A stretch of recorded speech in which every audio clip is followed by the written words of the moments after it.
This is Hidden Killers Live with Tony Brueski, Stacey Cole, and Todd Michaels. There are cases that leave you wondering if anyone's really in control. Law enforcement, the courts, or just chaos. The death of 15-year-old Celeste Rivas Hernandez feels kind of like one of those cases. A teenage girl gone missing multiple times, found months later, not in a field, not in a lake, but in the front trunk of a Tesla linked to the musician known as David.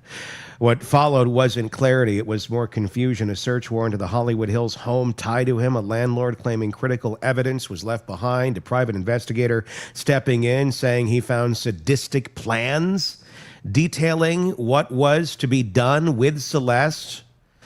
Yeah, there's a lot of questions going on in this case.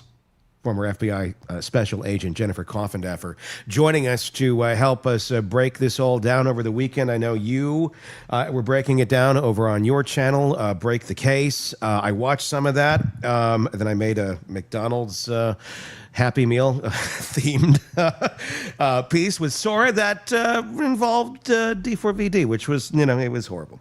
But it's a horrible case, but there's so many new things that we're learning in this case that I think are making a lot of us question what is going on in this investigation. What were some of the things you have gleaned off of the private investigator now speaking out loud and talking about what he's finding? Well, Tony, it's becoming literally, as you said, as clear as mud at this point, because there's so much that we have facts. Then we have innuendo, and then we have new statements from the PI.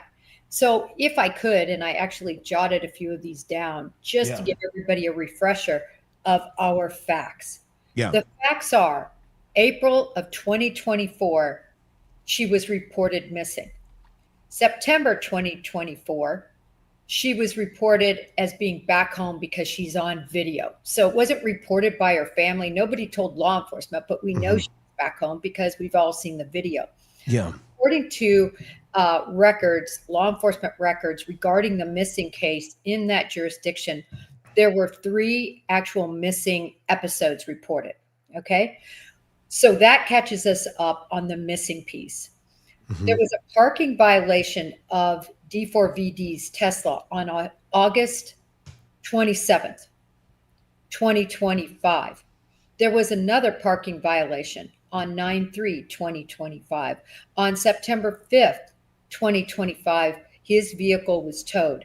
And on September 8th, just one day after her 15th birthday, so she only lived 14 years, her body was found in the front trunk.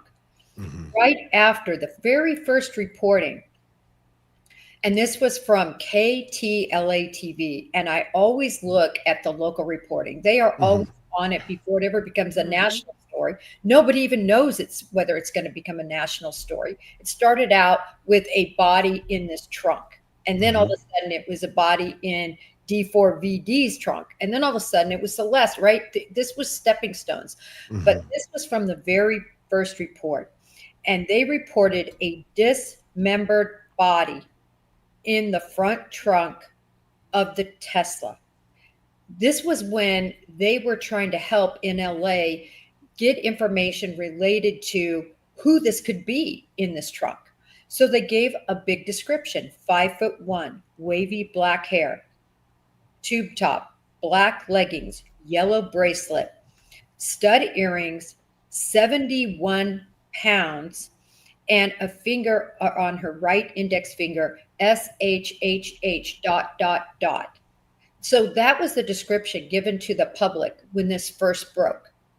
At that point, of course, an affirmative by that shush, she was identified by her mother as Celeste Rivas Hernandez. So I think it's important to get down those dates, that information, because that's facts that's irrefutable in terms of what was reported and particular dates of citations and towings and things. I want to talk about right at the beginning here with the KTLA reporting and the dismembered body. I'm not trying to be gross or to get gory on this, but it is a key part of this story. That seems to be the only place we've seen the reporting of dismemberment. We've hearing decomposed. That's been that part is in the official report, but the dismembered part, is that anywhere in any official reporting, or is that from the KTLA reporting? But I don't see the connection of where KTLA got that from any sort of official source other than maybe some sort of inside source that they have. What they wrote, and I'm just going to quote this. Yeah. They said head and torso, by the way, in that. Very specific. Very specific. They didn't say limbs. They didn't say finger. We know there had to be a finger. So there's actually a lot of question as to whether the fingers were in the front or somewhere else. But according to this initial reporting, which again is what I always start with, they wrote head and torso, quote, according to LAPD. And then, but you also just described a lot of detail about the body and the weight and all of this. That's what makes me. It's like, okay, if this is is that like weight as in whole of what they found, and the fact that she was wearing a tube top and that sort of stuff as well also strikes me as odd. If the body is dismembered, they keep the clothes on the person. I would almost, I don't know. I've never dismembered a body. Oh, yeah, I was going to say, what's your method? But I don't do you. Is that common, Jen, that they're still wearing their clothes when they're dismembered? I don't know the answer to that. I do. And yes. Okay. You know, they don't go through the trouble necessarily of making the body nude. Remember, for the most part, the reason people dismember is to hide or conceal a dead body. Okay. Or to conceal what happened. In other words, some people dismember and throw a leg over here and a body part over here, so that it's harder to put together what happened, who did it, where the crime really happened. But it's clear to me that her limbs had to have been in there because, as you said, there's a clothing description and we have the tattoo. Yeah.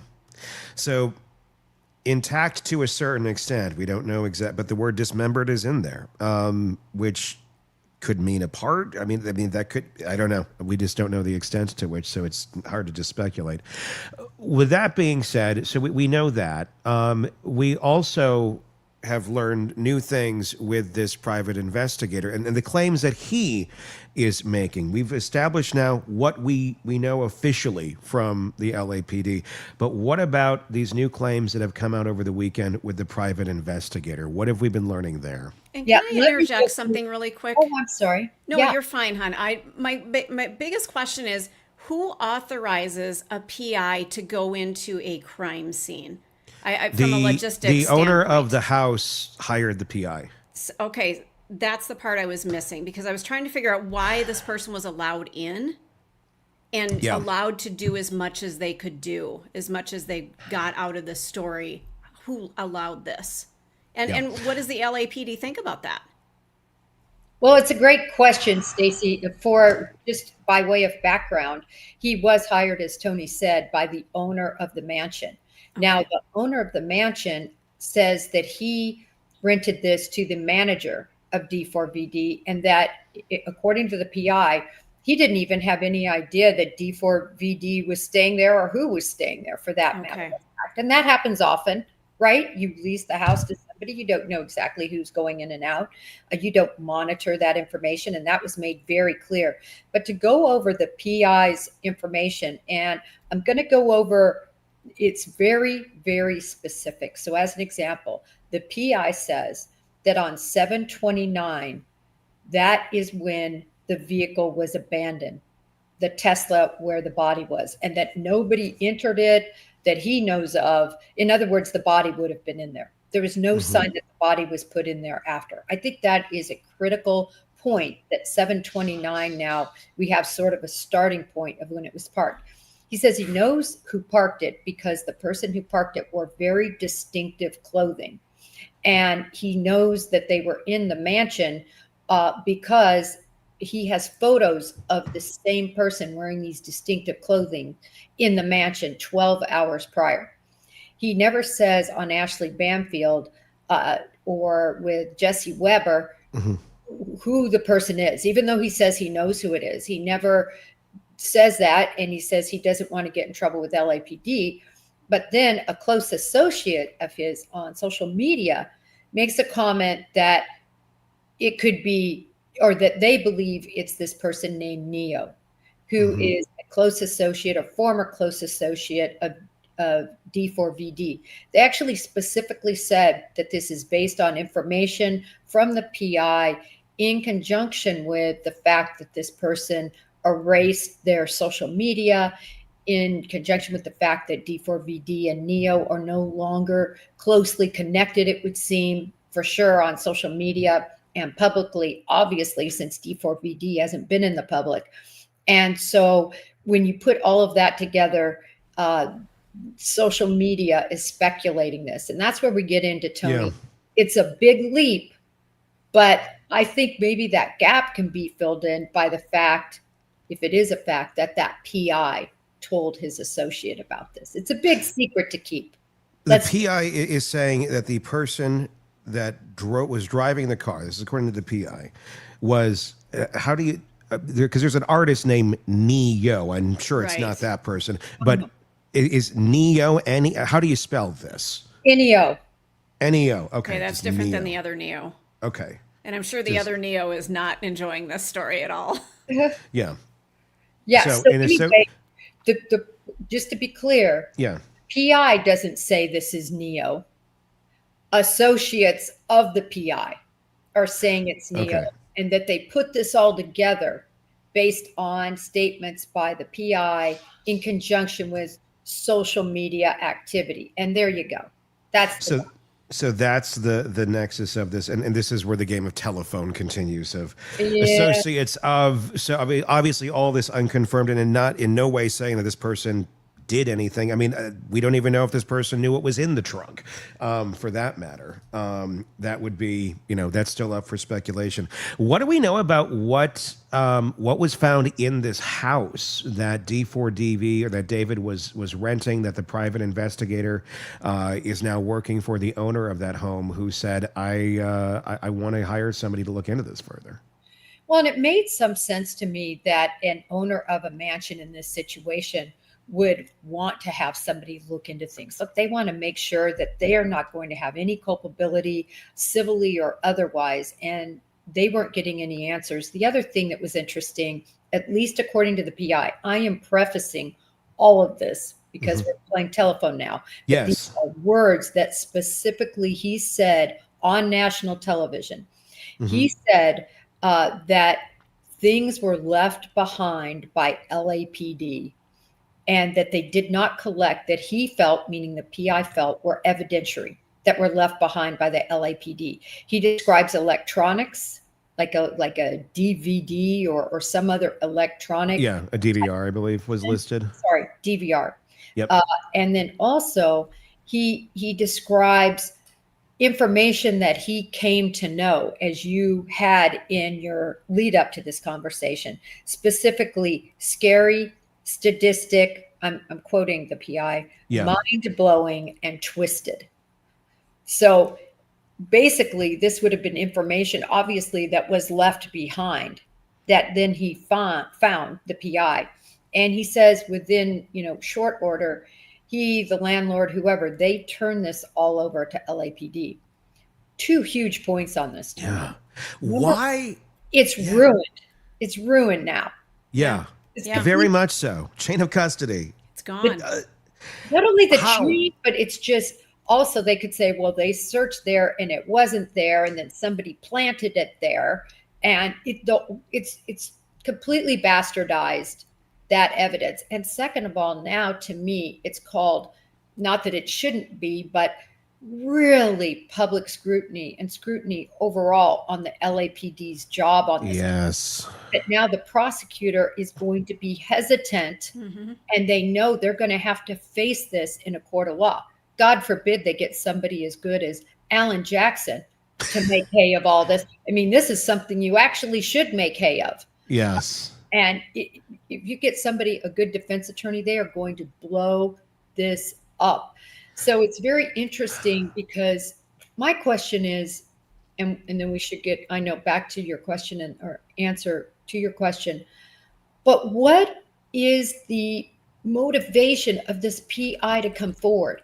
I totally understand the motivation to get involved in this case. He wants to make some big bucks from the mansion owner.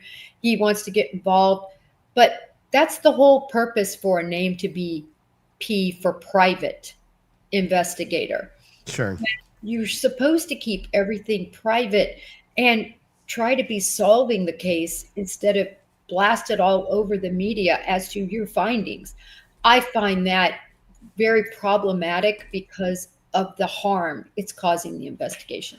Or is he blasting this because he sees massive screw ups already, and it's like, well, if you all are going to not do this to the up and up abilities of where you should be, I guess we're going to have to expose you, because if it doesn't get exposed early on, then it can be lied about later, and it can be, well, we did find that. For like, there's a lot of, I mean, I kind of get yes, private should be private, but when people aren't doing their jobs, and I'm wondering if this is he's outraged that these obvious large pieces were ignored or not found, and is, taking them to task and basically holding truth to power on something like this.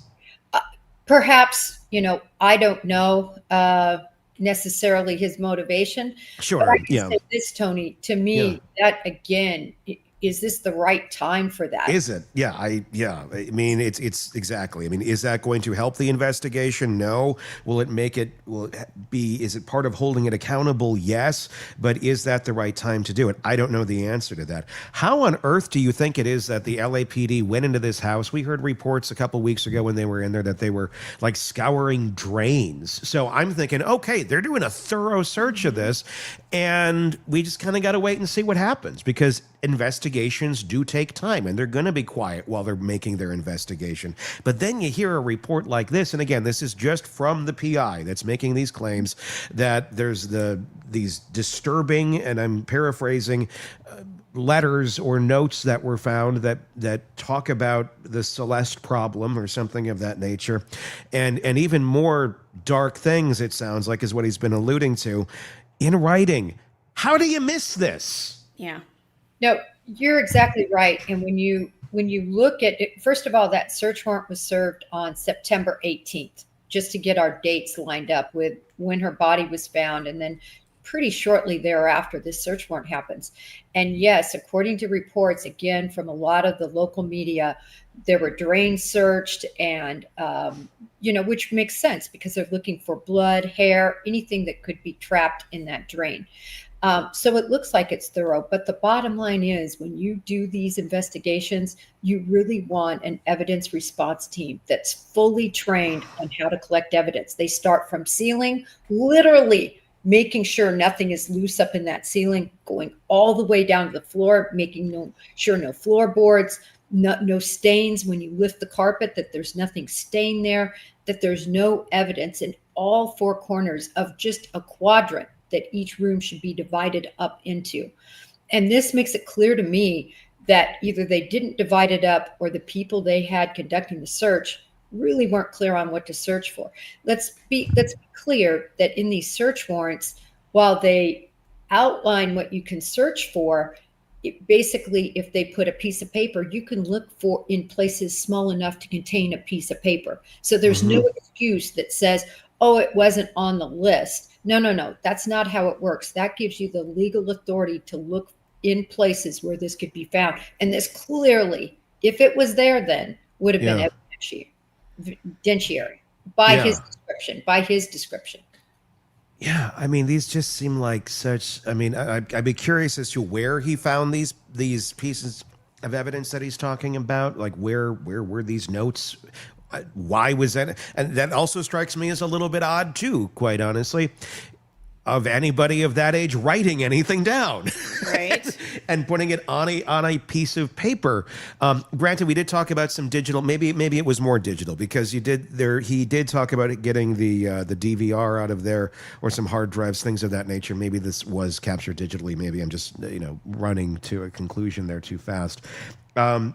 But to find this information, and then it's handed over to the LAPD. Great.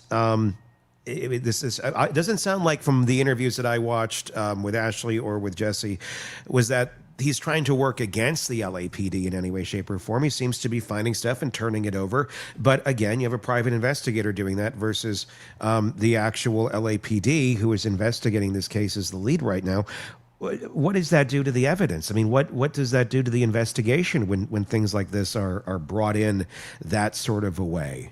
Well, 2 points here. First of all, if this would have been what I consider a properly trained private investigator, and I always encourage people, if you need a PI, please get somebody that has a law enforcement background, particularly in the area of the case that you're looking at, whether that's a homicide, whether it's a theft, whether it's, a white collar case.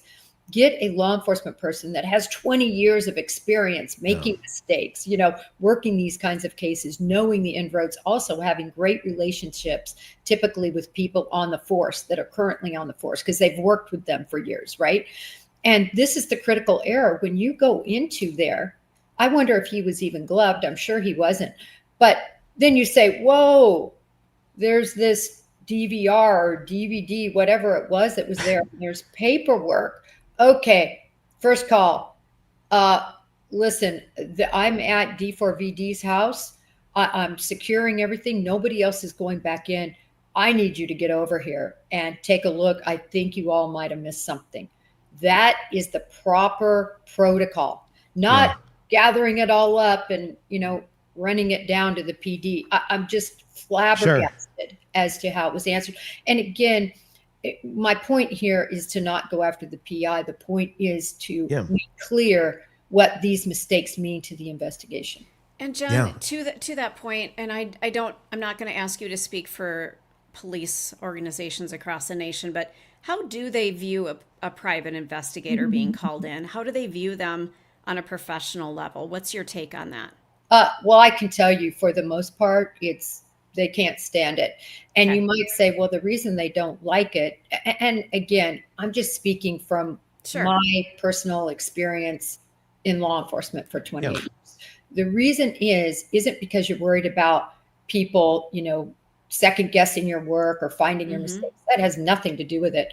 What you're really worried about is tainting witnesses, getting statements that then contradict a statement that was previously gave, evidence, as in this is a perfect example of evidence. When was that evidence in there? Was it put in there after the search warrant? Was it put in there, before the search warrant? Where exactly was it found? Now it's up to a PI to tell us where it was found. Yeah. So typically, no, because they're worried about the investigation being hindered. And that's why there's laws against it too. But this wasn't an active crime scene. He didn't break any laws going in there to do this. 100%. He had the legal authority to be there. 100%, Tony. But I'm saying at the point that he realizes there might be evidence there, that's when he needs to shut it down and call LAPD. Well, that's what I'm wondering about. I mean, I'm assuming the guy probably went in there thinking, the evidence, the LAPD has already been in here. So they've already taken everything that they're going to think is evidence. And if he's finding more stuff that they didn't take, then he's probably going, they did not do a thorough investigation into this. So, I mean, more information is good, but it also makes me wonder, I'm assuming, if they investigated the house, they probably took pictures. I mean, I'm talking about the LAPD. So I'm curious if on the timeline of this, if some of this information, maybe some of these letters, maybe, I don't know, could they have come after the fact, after the LAPD went in there investigated? I don't believe that makes a whole lot of sense with the timeline. I think the owner could probably clear that up in terms of the comings and goings of the house with the security system and such.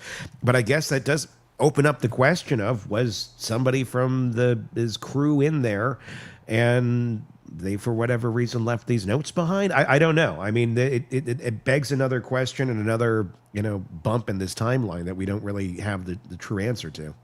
Well, and Tony, what I would be arguing if I were the defense, I would say, those notes, that's a song. It's a song. Ooh, he was working. That. Yep.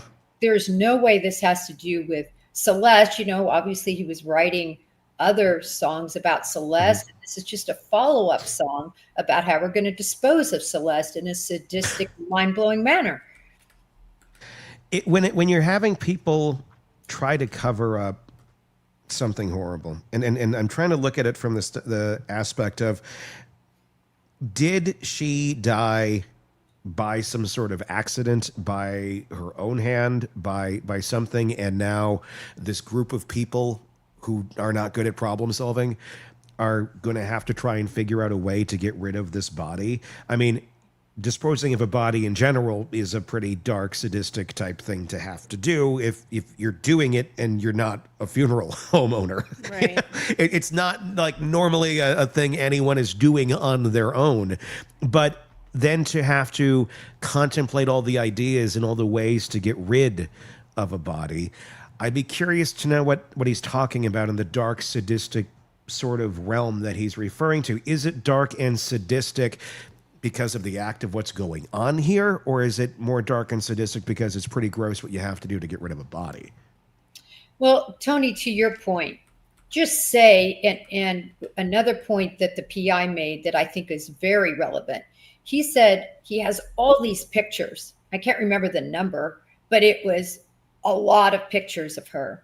And in those pictures, they stopped on January 2nd in the morning. I believe he said that's the last known picture, at least from his vantage, that there is of Celeste. Again, what are we looking at? New Year's Eve. New Year's Eve is a time of partying. It's a time of rebirth. It's a time of people changing things. It's a exclamation point time in a lot of people's lives. It's a time of suicide, all those things. It's a peak run time for law enforcement, right? Yeah. And so now you're at the morning of the 2nd, which I just found very interesting. If it's true, that's the last proof of life for her. And then you put that in conjunction with these sadistic writings. Look, if she was at a partying and OD'd, I would just say it doesn't make a lot of sense to me that everybody would just panic and say, all right, we need to get rid of the body. I mean, typically you would have people call if it was more of a private situation, which D4vd was very private. He says his whole life was social media. You know, he didn't interact a lot other than at concerts and with his entourage. So if it happened in a small group, still, what makes you just panic and say, listen, we're not just going to call this in. It's obviously via toxology that it's going to be obvious, right, how she died. So that's why I think it's something much more nefarious here. We're talking about the David case and Celeste Rivas, her body, of course, being found in the frunk of a Tesla that was connected to singer David. Jennifer Coffindaffer, retired FBI special agent, with us, breaking all of this down. We were talking about how this appears to have been handled, and we're going back to January 2nd being the last date that there appears to be any evidence of life for Celeste Rivas that's out there. Prior to that, there's security camera footage, there's the door cam. There's all sorts of places where it appears she's showing up here and there, even though missing was her status for quite some time. You were talking about New Year's being a big day for this sort of thing to be happening. I can think of some other cases. The Anna Walsh. There was that murder there that was on January 1st. January 1st being a day that this sort of thing, I guess we see more of it. Is that accurate for New Year's? Yeah, absolutely. You see more things happen. First of all, unfortunately, you see a spike in people taking their lives. You see a spike because of the partying and everything involved, gunshots and celebrating that gets out of hand. And so you see a spike there. You see some people who are trying to turn over a whole new leaf. And that means they're starting a different sort of life or taking care of business, whether that means a divorce or whether that means walking away from a relationship or whether that means, unfortunately, in some cases, a murder. So all of that, it's just this time of year that is definitely on law enforcement radar always. If we're talking about a cover up, this is where I'm starting to wonder about here is if, because I don't know, it's hard to believe I mean, that this would have been intentional. He has a thriving career he's up and coming. Things are going good. I don't think anybody would necessarily go, hey, let's go kill this girl. This seems like a great idea right now for everybody, and we'll get away with it. That's why my gut on this just keeps telling me like something happened, like accident of some sort took place. Whatever that accident was, or whether it's self-inflicted or not, I don't know. But I'm kind of on that mindset. And if you're young and dumb, and I don't know who would have been around her at that point in time on January 2nd or right around there, whether it was David or his entourage, his friends, whoever it may be. They're not making the best of choices. And she's 15. They already know they have basically a 15-year-old runaway. They are all of age. So they're basically harboring this runaway for all this time who is a minor. And of course, there's all the questions about, was there something sexual going on too? And that's all, I think, very much up in the air. I don't think we know the answer to that. Other than people were assuming that she was older and that they were in a relationship. Still not a lot of evidence to show that they actually were. Is it something maybe where it's a panic and a cover-up because they needed to cover up they were harboring this 15-year-old runaway, and they're thinking, well, that will be worse than the body, and it just keeps covering up bad behavior after bad behavior with young, dumb people. It feels pretty plausible. You know, we're living on the generation that I like to run around claiming, you know, being Gen X, we know how to fix things, we know how to take care of our situations because we always had to. I don't know that this generation can do that, and I'm not putting a blanket all of them, statement. But certainly some are not some, the wisest. correct. You know, I mean, they can hit a button on their phone and get food delivered. We couldn't do that. We had to get on our bikes or walk to McDonald's to get the food. So maybe they panicked. Maybe something did happen, and they had no idea what the hell to do. Well, we have some new clues now. At least, what do we have? If we believe the PI, the PI and his rendition of what he found. Okay. Right? Sadistic. They had plans for her, what they were going to do to her. Now, he makes alive or dead, though? That's the question. Well, that is a question. How I interpreted it was alive. How they were going to, that's how I interpreted what he said. But everybody's free to their own interpretation. But what he talks about, it's, being mind-blowing and just unimaginable, essentially, what their plans were for Celeste. And I think that's a pretty good near quote of what he says. But he also makes it clear that he knows they didn't do those plans, right? And he probably knows that because whatever those plans meant, Celeste would have ended up someplace else, or Celeste would have ended up with a gunshot wound, or whatever it was in the plan that he's not seeing now in the proof that she's dead in the frunk.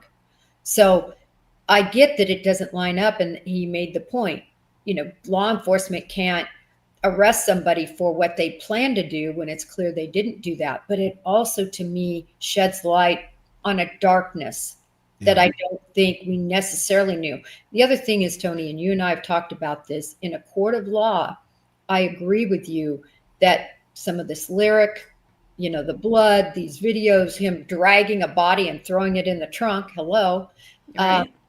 that can't be used possibly in a court of law. It's going to be up to a judge. It's probably too prejudicial. But you know what? That doesn't mean that he was not imitating in his art life what he wanted in his life, especially now that we have a dead Celeste. This could be the ultimate art project. A lot of people who are really artistic, they take things into the real world. I know a lot of artists who do. So could this be? I think that's a stretch. Well, who knows? What the homicide song, romantic homicide? Romantic homicide. And what was I want to know what the release 2022. But what if he didn't see her as a real person? If she was his muse?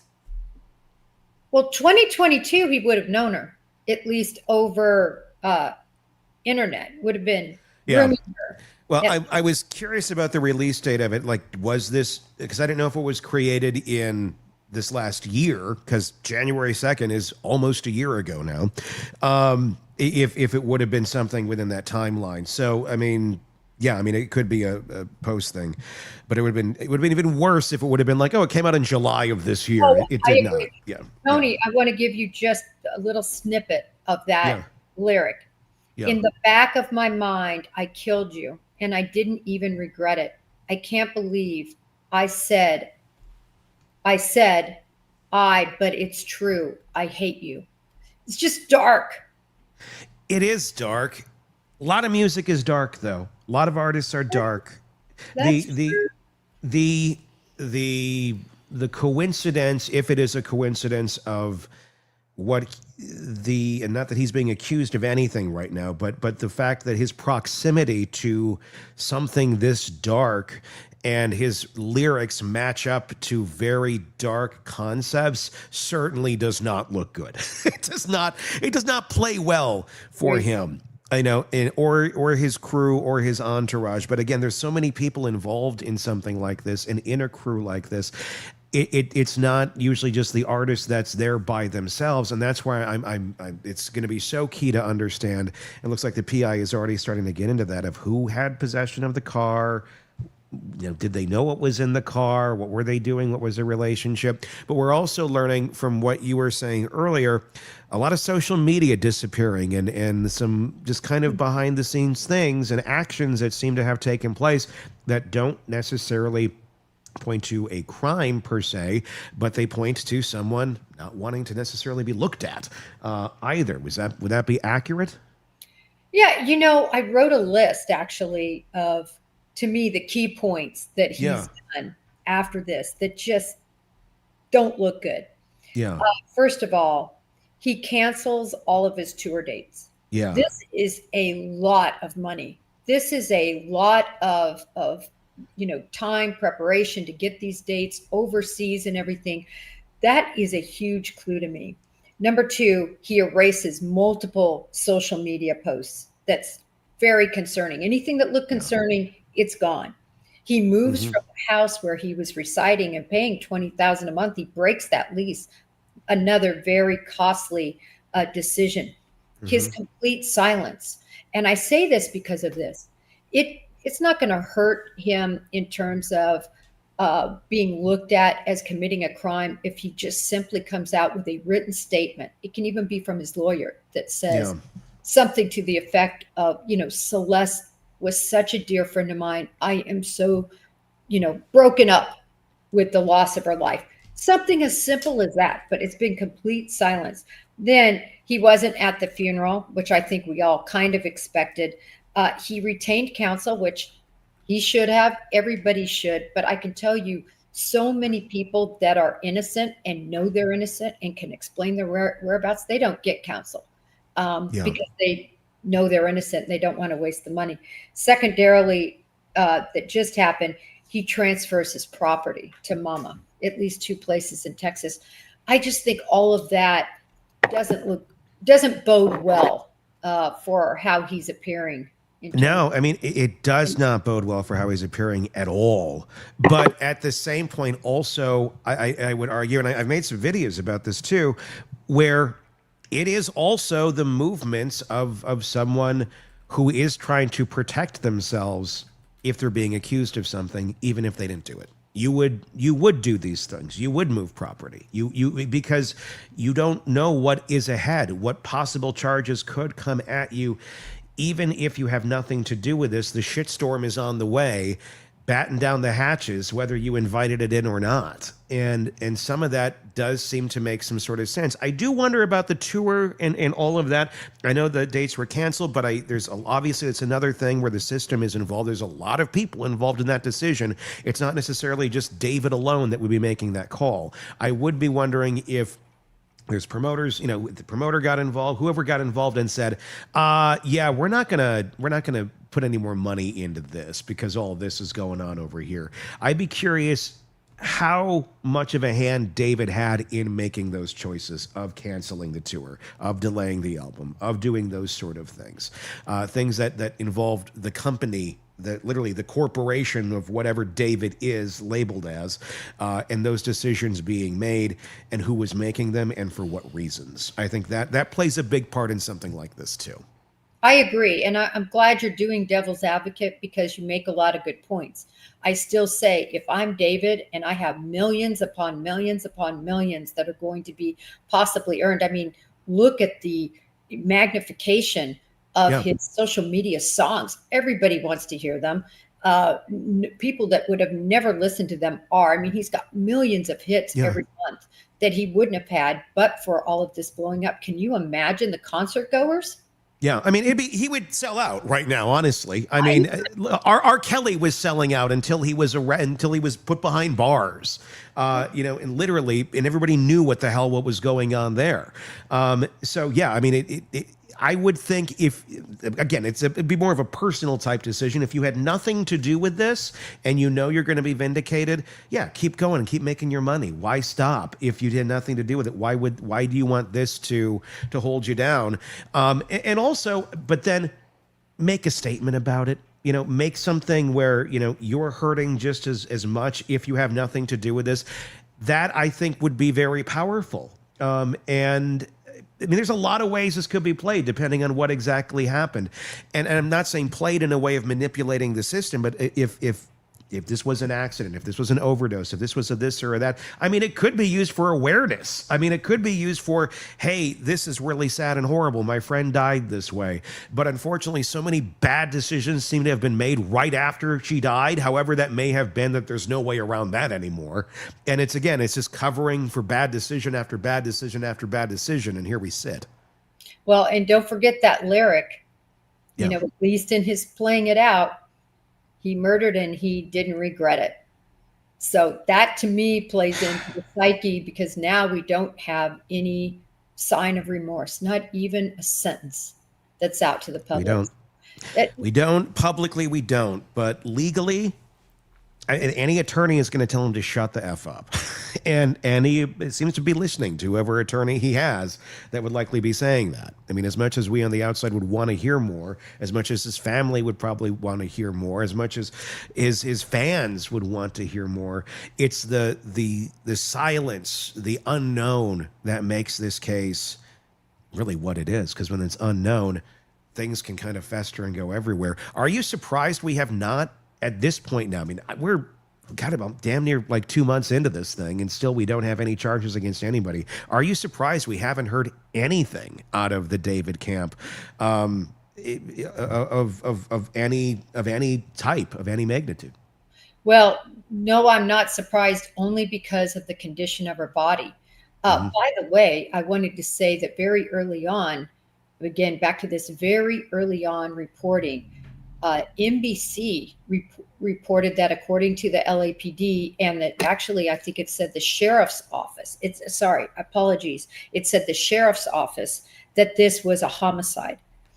So a lot of people wonder why it was, deemed a homicide initially. And I can tell you that reporting went clear back to NBC and their interview of the sheriff's office. I just wanted to say that. But as of the most recent reporting, LAPD says, listen, we don't have manner of death, which would be accident, suicide, homicide, the like, and we don't have cause of death.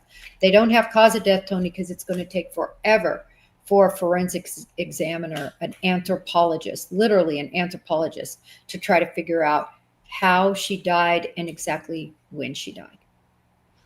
So many questions in this, and not a lot of answers as to where all of this goes from here. Let me ask you this one more question. How often do you see it when you have a property owner like this, big house renting out? I mean, it's a weird, not probably a super common situation, but were you surprised that he hired a PI? The owner of the house decided to hire a PI, and I'm wondering why he decided to hire a PI. Was it because of the lack of information that he was getting to begin with? Well, I have that answer for you. All right. First of all, let me go to question one. Is this usual? And it's very unusual. And I'll tell you why it's unusual. First of all, these homeowners just want this to go away from their end of it. Yeah. And they don't really want a big deal They don't want all this out in the news. They want to rent that house again. Yeah. They don't want this to be, out there, especially blown up now that it's become. Second of all, this PI, and I want to give particularly what he said. He said he first started snooping around, right? He was taking pictures, he was getting with neighbors, he was pulling surveillance tape and so forth. So he contacted the owner of the house. The owner of the house, they got into a discussion about the search warrant return and search warrant inventory. And the search warrant, the landlord never got that, which is typical, because you would serve that, you would leave it there at the home, or you would give it to the renter if he was there. That's what we're obligated to do as law enforcement. Yeah. The PI, I don't think understood that, and he attempted to try to go get a copy for the landlord. He, of course, was shut down by LAPD, and he went back to the landlord, but he did this good deed, if you will, for the landlord. And then I think at that point he said, listen, I'm sure a conversation took place between the landlord and the PI, obviously, because he was hired. And maybe the PI suggested he would get a PI. We don't know for sure, but I'm just going on kind of the order and what he said. So, I understand the landlord maybe wanting to get some answers. I just can't imagine the landlord would want this blasted all over national television as it has been. What do we know about the cameras in the house, though, too? I know there was some speak of that from the PI this weekend. Yeah, this was really interesting. He says that, quote unquote, this was a sophisticated surveillance system. Now, he said that you could tell when people came into doors and opened windows and things. I wouldn't call that a sophisticated system, but maybe there was more to it. A sophisticated system to me is multiple cameras that are motion operated, that I can remotely look on my phone and actually see what each camera is doing and what's happening. I can control the camera and say, okay, listen, I want it to pan clear over here. I don't know how sophisticated this particular system was, but the PI believes that it was utilized by David. He says that because he says that they covered up the smoke sensor piece of the system. And he says they did that. This is according to the PI. He believes they did that because of what was going on in the house. And he also then speculated that they likely covered up the camera portions to hide what was going on in the house. That's his speculative side. But the side he knows about is the smoke. And I have to say, I agree with him. I think if they were astute enough to cover up the smoke detector side, they might have covered up the camera side. I don't know. I think they were covering it because they were probably smoking weed. Yeah, and they didn't want the smoke detectors to go off. I think that may be a very simple explanation. And if the smoke detector is connected to the camera, you're inevitably going to cover the camera simultaneously, not because you're trying to cover necessarily that you're smoking weed on camera, because it is legal there. But you just don't want the smoke detectors to go off. That's my guess. I don't know. I agree with you. And we don't know what else they were smoking. I mean, or whatever it may be, whatever substance it may be. Yeah. Substances. And, this is back to your point about kind of dumb people doing dumb things that we see all the time in true crime. By all accounts, there were substances involved. Sure. By all accounts. So now you even have less of good judgment like going on with whatever went on. So you add to it youth, you add to it inexperience, you add to it something heinous that happened to that poor girl. Yeah. And then you put on top of it substances. Sure. There's a lot of things. Yeah. There's so many things in this case where it's like, just because they look like this might not be exactly what they are. And it's hard to, because some things just are what they are, and they're just certain. And some, objects in the rear view mirror may not be as close as they appear. I feel like that there's a lot of that in this case, and not necessarily intentional. I think some of it is just youthful stupidity that is mixed in with all these other elements. So many questions here. Jennifer Coffindaffer, as always, thank you for coming on and giving us your insight into this. I know you're following it very closely. Break the Case is her podcast. You can get it wherever you get podcasts. Just search Break the Case, Jennifer Coffindaffer on YouTube, or like I said, wherever you get podcasts. That's going to wrap up this episode. Until next time, for Todd and Stacy and Jen, I'm Tony Brueski. We will talk again real soon. Want more on this case and others? Then press subscribe now and don't miss a moment of true crime coverage from Tony Brueski and the Hidden Killers podcast.